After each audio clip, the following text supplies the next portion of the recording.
Servus, Glück auf und herzlich willkommen zu einer weiteren Ausgabe des FC Bayern Taktik Fuchs. Leute, wo ich euch ein bisschen meine Einschätzung zum Spiel sage und euch meine Aufstellung zeige. Und wie immer, bevor wir da reingehen, der Hinweis: hypen, liken, kommentieren, abonnieren, Glocke aktivieren, wenn ihr nichts verpassen wollt.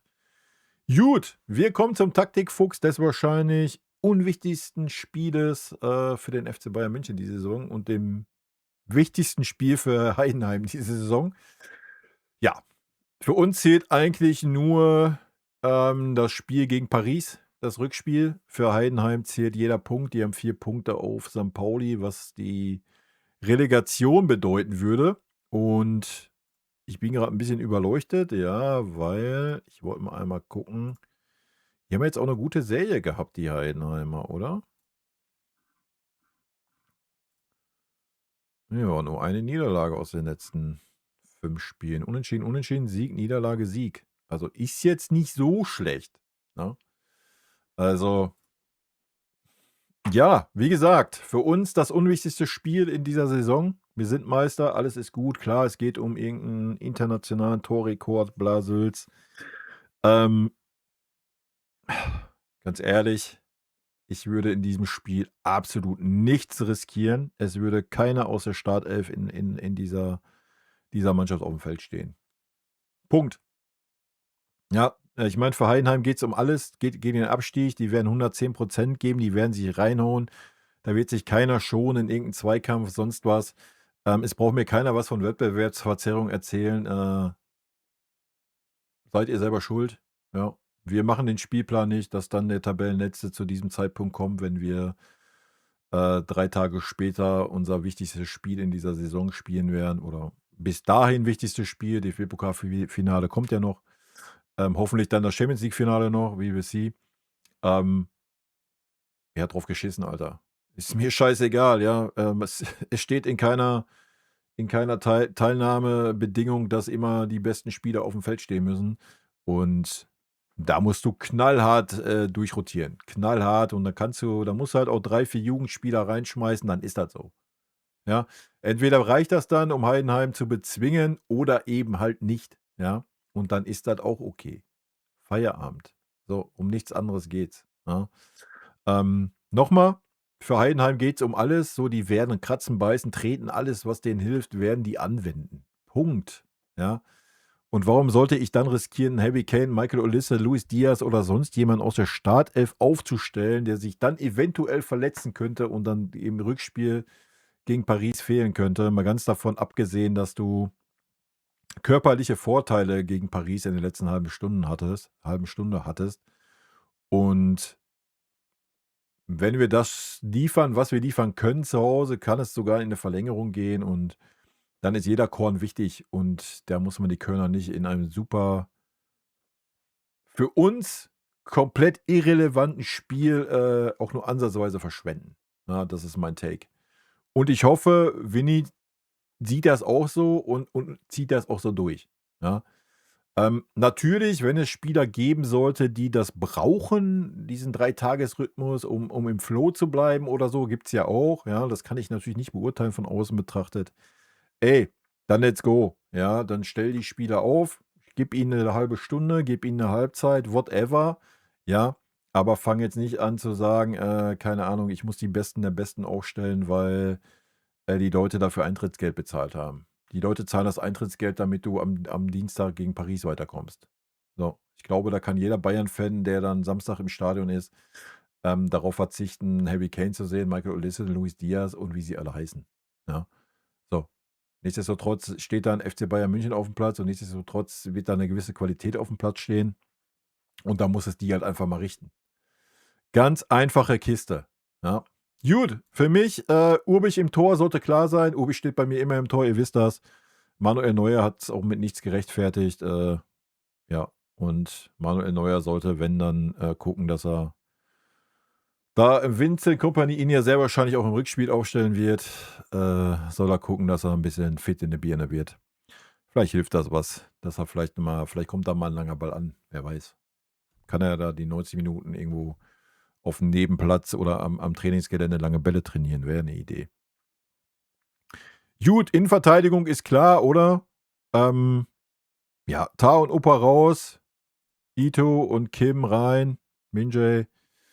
Ähm, sollte klar sein, absoluter No-Brainer.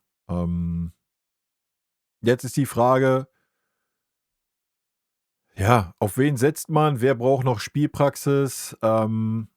Macht es Sinn zu sagen, Alphonso Davies braucht noch Spielpraxis? Vielleicht, maybe, ja, deswegen würde ich ihn auf jeden Fall mal für eine Halbzeit bringen, obwohl das gegen Paris eigentlich, fand ich, relativ gut gemacht hat. Ich weiß jetzt nicht, was der Grund der Auswechslung war. Sportlich fand ich es jetzt nicht. Klar, Conny Leimer ist ein anderer Spielertyp, so, keine Frage.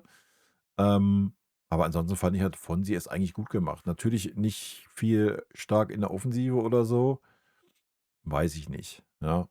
Von daher würde ich Fonsi mal eine Halbzeit geben, auf jeden Fall. Wenn man plant, natürlich mit ihm im Rückspiel, dann ist auch nach einer Halbzeit Schluss. Gut, der nächste No-Brainer ist natürlich Niklas Jackson, der gar nicht gespielt hat und auf den du vielleicht noch am ehesten verzichten könntest. Der nächste No-Brainer ist Leon Goretzka. Weil Pavlo hat es eigentlich ganz ordentlich gemacht gegen Paris, auch wenn er ein bisschen spät erst seine Eier gefunden hat, leider.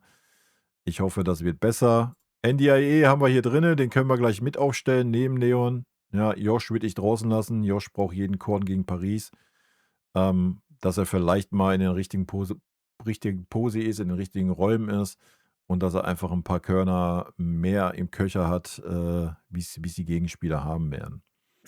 Gut, sollte Tom Bischoff soweit sein, was ich nicht weiß, er ist auf jeden Fall nicht mehr aufgeführt unter den Verletzten im Transfermarkt und so weiter, würde ich ihn als Rechtsverteidiger aufstellen. Einfach, weil wir da nichts anderes haben. Ansonsten muss da einer aus der Jugend ran. Punkt. Ja. Dasselbe gilt für die rechte Seite. Lenny rein, wenn er denn kann. Wenn, beide können keine 90 Minuten spielen, da brauchen wir uns auch nichts vormachen. Ja, für Tom Bischoff hast du Conny Leimer, der nur eine Halbzeit gespielt hat. Stunny, ich glaube, Stunny wäre gut, wenn er eine Pause kriegen würde. Der war so schon überfordert gegen Paris. Das wäre jetzt für mich keine Option, den einzuwechseln. In der Offensive, ja, keine Ahnung. Sollte es wie gegen Mainz laufen und du liegst 3-0 hinten oder so ein Bums, ja, muss man dann entscheiden, ob es das wert ist, dann nochmal die erste Garde reinzuwerfen. Ansonsten, wie gesagt, müssen da Jugendspieler auflaufen. Ja. Und zwar das auch auf der linken Seite. Ja, da man mit Jamal auf der 10er-Position sehr wahrscheinlich im Rückspiel plant gegen Paris, ich stelle ihn mal rein, so für eine Halbzeit, ja, weil er vielleicht noch die Spielpraxis braucht und vielleicht nochmal ein bisschen Selbstverständnis, weil gegen Paris war es super schlecht. Er hat gar keinen Stich gemacht, vielleicht täte ihm so ein bisschen Selbstvertrauen holen nochmal gut, ja. Ich habe jetzt leider keinen Jugendspieler mehr hier in meiner Auswahlgeschichte. Von daher stelle ich einfach mal Luis Diaz rein, der mit Sicherheit körperlich auch dazu in der Lage wäre. Das ist irgendwie wie der Duracell-Hase, Alter. Der ist, ja, umso tiefer man in der Saison kommt, umso mehr Spieler abbauen, umso stärker wird Luis Diaz, Alter. Das ist einfach eine geisteskranke Maschine, der Mann. Nichtsdestotrotz, ich weiß es nicht. Wenn er der Typ ist, der keine Pause braucht, dann let's go, dann lass ihn frei. Der ist in der überragenden Form. Wenn er der Spieler ist, der auch mal eine Pause gebrauchen kann, dann lass ihn raus und stell 'n Jugendspieler auf. So, ganz einfache Kiste, ja. Dasselbe gilt für Einwechslung. Alles, was jetzt hier nicht da ist von der ersten Elf, ich würde es auch nicht einwechseln. Also, ich würde keinen Harry Kane einwechseln, ich würde keinen Olisse einwechseln, ich würde keinen Kimmich einwechseln, ich würde keinen Pavlo einwechseln, ich würde keinen Upa einwechseln, ich würde kein,